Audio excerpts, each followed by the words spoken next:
আরে ইয়াস কি হইলো মাথা সুস্কিল লিগা? এই জাহিদুল চুপ থাক। আর আপন তুই আমার আশেপাশেও আর আসবি না, ঠিক আছে? জায়েন্টে মানে ইয়াস গায়াত দিলি ব্যাপারটা বুঝলাম না।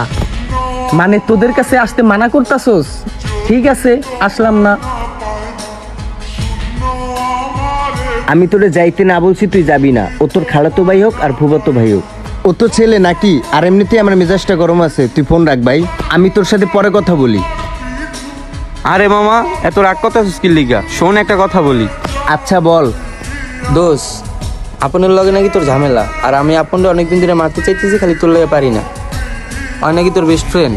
কিরে ওটা কি বললো? মামা অবাক হওয়ার কিছুই নাই, তুই ওরে মারতে চাইছস, ওইটা আমি মাইরে দিতেছি। মির্জাফর কারে কয় জানোস? তোরে কয়। ও আমার বেস্ট ফ্রেন্ড, আমার বন্ধু, আমি ওরে মারছি। আমার ওর উপরে জিত, তুই ওই জিতরে কাজে লাগাইতে চাইতেছিস? শালার তুই তো আসলেই স্বার্থপর রে। আপন তো আমারে ঠিকই কইতো। আরে বেটা তুই তো আসলেই স্বার্থপর।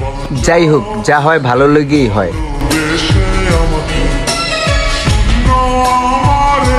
আপন ওঠ, চল ওঠ।